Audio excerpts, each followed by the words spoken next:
ഒരു ഗൾഫ് രാജ്യത്ത് travel agency നടത്തുന്ന എൻ്റെ ഒരു സുഹൃത്ത് അദ്ദേഹം ഇന്നലെ വൈകിട്ട് എന്നെ വിളിച്ചിട്ട് പറഞ്ഞു, എൻ്റെ ഏജൻസി വഴി ഏട്ട 126 ടിക്കറ്റുകൾ കേരളത്തിലേക്ക് വരാൻ എടുത്തിരുന്ന 126 ടിക്കറ്റുകൾ, ട്രാവൽ ടിക്കറ്റുകൾ, വിമാന ടിക്കറ്റുകൾ റദ്ദാക്കി.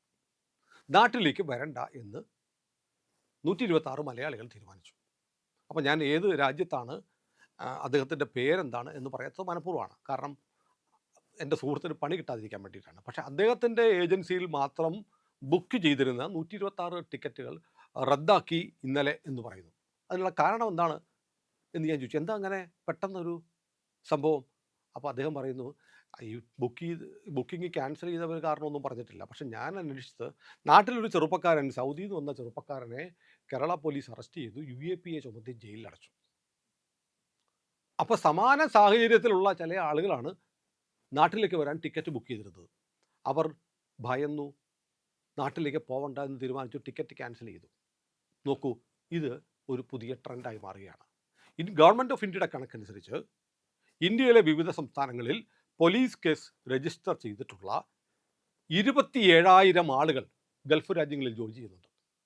ഇവർ കാലങ്ങളായി ചെയ്തത് ഗൾഫ് രാജ്യങ്ങളിലിരുന്ന് ഇന്ത്യയെ അപകീർത്തിപ്പെടുത്തുക, മതവിദ്വേഷമുണ്ടാക്കുക, ഇന്ത്യൻ സൈന്യത്തെ വില കുറച്ച് കാണിക്കുക, ഇന്ത്യയുടെ പ്രധാനമന്ത്രിയെ ചീത്ത പറയുക തുടങ്ങിയ കാര്യങ്ങൾ ചെയ്തവരാണ്. ഇവർക്കെതിരെ വിവിധ സംസ്ഥാനങ്ങളിൽ കേസെടുത്തിട്ടുണ്ട്. 27,000-ൽ ഏതാണ്ട് 60% നമ്മുടെ കേരളത്തിൽ നിന്നുള്ള മഹൽ പുരുഷന്മാരാണ്. അവരൊക്കെ അവിടെ അങ്ങനെ കഴിഞ്ഞു കൂടുകയാണ്. ഇവർ 2014 മുതൽ ചെയ്തുകൊണ്ടിരുന്നതാണ്. അവർക്ക് ഒരു പ്രതീക്ഷ ഉണ്ടായിരുന്നു, 2014 5 വർഷം കഴിയുമ്പോഴത്തേക്ക് മോദി സർക്കാർ വീഴും. അപ്പോൾ പിന്നെ കേസൊക്കെ അല്ലേ, മോദി പോയാൽ പിന്നെന്താ, നാട്ടിൽ പോയി സുഖമായിട്ട് കഴിയാം എന്ന് കരുതി ഇരുന്നപ്പോൾ ആണ് ഇടിമിന്നൽ പോലെ, ഇടുത്തി പോലെ അടുത്ത 5 വർഷവും മോദി തന്നെ പ്രധാനമന്ത്രിയായി.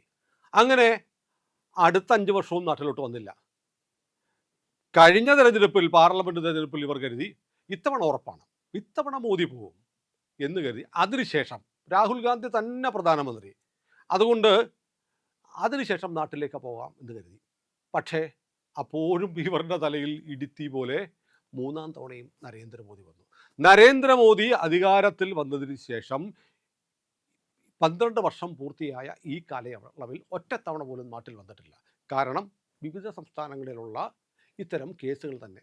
ഇന്ത്യൻ സൈന്യത്തെ അപമാനിച്ചതിനും രാജ്യത്തെ പാകിസ്ഥാൻ കീഴ്പ്പെടുത്തണമെന്ന് ആഗ്രഹിക്കുകയും ചെയ്തത് രാജ്യദ്രോഹപരമാണ്. കാശ്മീർ പാകിസ്ഥാന് വിട്ടുകൊടുക്കണം എന്ന് പറഞ്ഞത് രാജ്യദ്രോഹമാണ്. പഹൽഗാം ആക്രമണത്തെ ന്യായീകരിച്ച് ഇത് മുഹമ്മദ് സനൂഫ് പറഞ്ഞതുപോലെ എൻ്റെ സഹോദരങ്ങൾ ചെയ്ത കാര്യം കണ്ട് എനിക്ക് അഭിമാനം തോന്നുന്നു എന്നൊക്കെ പറയുന്നത് രാജ്യദ്രോഹമാണ്. ഇത്തരം കേസുകളിൽപ്പെട്ടവർ കഴിഞ്ഞ 12 വർഷക്കാലം, ഒരു വ്യാഴവട്ടക്കാലമായിട്ട് നാട്ടിലേക്ക് വരാതെ അവിടെ കുടുങ്ങിക്കിടക്കുകയാണ്. കാരണം നാട്ടിൽ വന്നാൽ ചിലപ്പോൾ പാസ്പോർട്ട് തീരും. പക്ഷേ വേറെ ഗണിയുടെയുണ്ട്, ഇവരിൽ പലരുടെയും പാസ്പോർട്ടിൻ്റെ കാലാവധി കഴിഞ്ഞു, പാസ്പോർട്ട് പുതുക്കേണ്ട സമയമായി. പുതുക്കിയില്ലെങ്കിൽ അവിടെ നിന്ന് കയറ്റിവിടും. അപ്പോൾ സ്വാഭാവികമായും നാട്ടിലേക്ക് വന്നേ പറ്റൂ. അങ്ങനെ ഗതികെട്ട് ചില ആളുകൾ നാട്ടിലേക്ക് വന്നിട്ടുണ്ട്. അവരെയൊന്നും ചിലരൊക്കെ നിയമത്തിൻ്റെ പിടിയിൽപ്പെടാതെ രക്ഷപ്പെട്ടു പോയിട്ടുമുണ്ട്. പക്ഷേ മുഹമ്മദ് സനൂഫിനെ പോലെയുള്ള ആളുകൾ അവർ ചെയ്ത പ്രവൃത്തിയുടെ കാഠിന്യം കൊണ്ട്, കാർക്കശ്യം കൊണ്ട് പോലീസിൻ്റെ പിടിയിലായി. ഇപ്പോൾ എൻ്റെ സുഹൃത്ത് പറഞ്ഞതുപോലെ 126 പേർ, അവർ മലയാളികളാണ്. അവർക്ക് ഭയമുണ്ട് നാട്ടിൽ വന്നാൽ അറസ്റ്റ് ചെയ്യുമെന്ന്. പക്ഷേ അവർ നാട്ടിലേക്ക് കഴിഞ്ഞ 12 വർഷക്കാലമായി വരാതിരുന്നവർ ഇപ്പോൾ നാട്ടിലേക്ക് വരുന്നു. 1 പാസ്പോർട്ട് പുതുക്കൽ, 2 കേരളത്തിൽ രാഷ്ട്രീയ മാറ്റം വന്നിട്ടുണ്ട്. VD സതീശൻ്റെ സർക്കാർ വന്നിരിക്കുന്നു. ലീഗിന് 22 MLA-മാരുണ്ട്. സർവോപരി മുസ്ലിം ലീഗ്, ജമാഅത്തെ ഇസ്ലാമി, വെൽഫെയർ പാർട്ടി എല്ലാവരും ചേർന്നുള്ള ഭരണമാണ്. അതുകൊണ്ട് ഇനിയിപ്പോൾ മോദിയെ തെറി പറഞ്ഞതിന്, BJP തെറി പറഞ്ഞതിന്, രാജ്യത്തിനെതിരെ പോസ്റ്റ് ഇട്ടതിന് ഞങ്ങൾക്കെതിരെ കേസുണ്ടെങ്കിൽ ഒന്നും സംഭവിക്കത്തില്ല, ധൈര്യമായി പോയിട്ട് വരാം എന്ന് കരുതിയവരാണ് ഇപ്പോൾ കെടിയിലായിരിക്കുന്നത്. കാരണം വല്ലാത്ത ഭയന്നു പോയി. മുഹമ്മദ് സനൂഫ് എന്ന ചെറുപ്പക്കാരൻ കരിപ്പൂർ വിമാനത്താവളത്തിൽ ഇറങ്ങിയത് എന്തുകൊണ്ടാണ്? അവൻ കൊച്ചിയിലെ ഇറങ്ങാതെ അവൻ കരിപ്പൂർ വന്ന് അവൻ്റെ സൗകര്യത്തിൽ നിന്ന് കൂട്ടാം, കണ്ണൂരോ കരിപ്പൂരോ ഇറങ്ങാമല്ലോ. പക്ഷേ അവനെ അവിടെ ഇറങ്ങിയപ്പോൾ അവനെ പിടികൂടിയത് മുക്കത്തെ പോലീസാണ്. അവനറിയാം അവനെതിരെ ഒരു കേസുണ്ട്. അത് തൊടുപുഴയിലെ, ഇടുക്കി ജില്ലയിലെ തൊടുപുഴ പോലീസ് സ്റ്റേഷൻ, തൊടുപുഴയ്ക്കടുത്തുള്ള മുട്ടം പോലീസ് എടുത്ത കേസാണെന്ന് മുഹമ്മദ് സനൂഫിന് നന്നായിട്ട് അറിയാമായിരുന്നു. പക്ഷെ കരിപ്പൂർ ഇറങ്ങുമ്പോൾ ഈ തൊടുപുഴ വഴി പോകാതിരുന്നാൽ പോരെ, സൂക്ഷിച്ചൊക്കെ നിൽക്കാം എന്ന് കരുതി വന്നതാണ്. പക്ഷേ പോലീസിൻ്റെ ഇൻറ്റിമേഷൻ എയർപോർട്ടിലുണ്ടായിരുന്നു. എയർപോർട്ടിൽ വന്നിറങ്ങിയപ്പോൾ തന്നെ ഇങ്ങനെ മുഹമ്മദ് സനൂഫ് എന്നവൻ വന്നിട്ടുണ്ട്, ഇവനെതിരെ കേസുണ്ടെന്നുള്ള കാര്യം മുക്കം പോലീസിന് കിട്ടി. മുക്കം പോലീസ് വന്ന് അറസ്റ്റ് ചെയ്തു. കൈയോടെ തൊടുപുഴ മുട്ടം പോലീസിന് കൈമാറി. നോക്കൂ, നേരത്തെ പറഞ്ഞ 27,000 പേരുടെയും സ്ഥിതി ഇതാണ്. ഇവരെക്കുറിച്ചുള്ള ഡീറ്റെയിൽ സകല പോലീസ് സ്റ്റേഷനുകളിലേക്കും ഗവൺമെൻറ് ഓഫ് ഇന്ത്യ, ഇന്ത്യയുടെ സുരക്ഷാ ഏജൻസികൾ കൈമാറിയിട്ടുണ്ട്. വിമാനത്താവളങ്ങളിൽ വന്നിറങ്ങിയ പൊക്കും.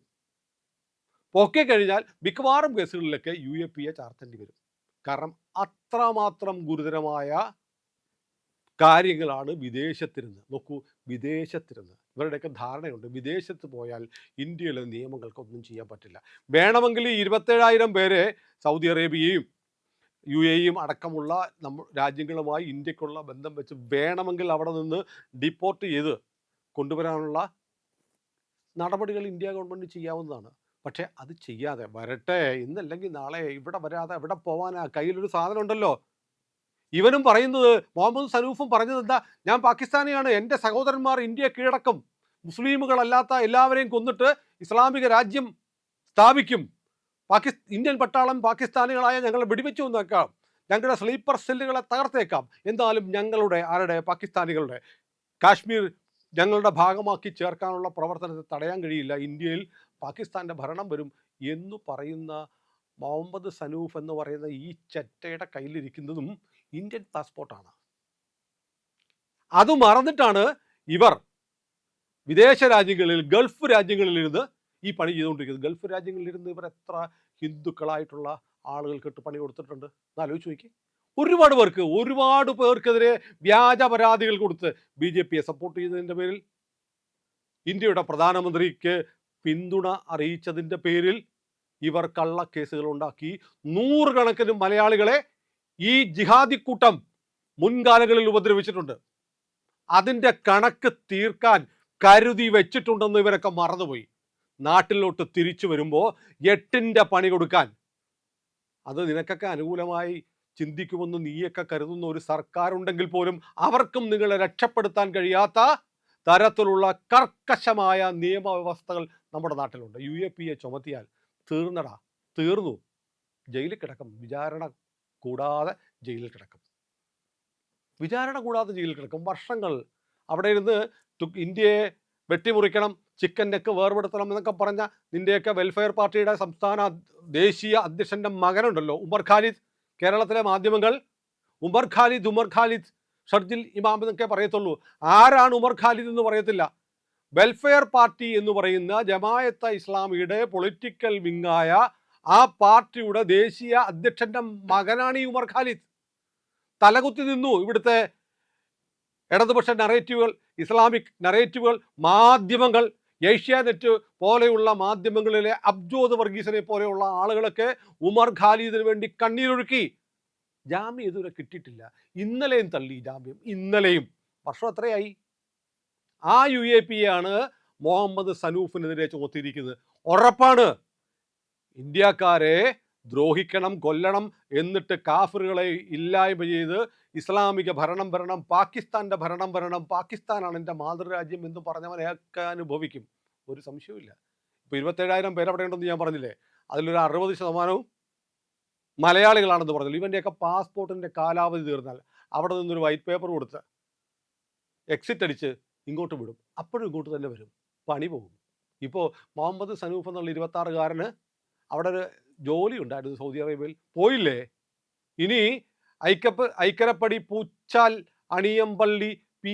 അബ്ദുൾ സലീലിൻ്റെ മോനെ മുഹമ്മദ് സനൂഫെ, നീ ഇനി എന്തെടുത്ത് ജീവിക്കും? നിനക്കൊരു സർക്കാർ ജോലി കിട്ടുമോ?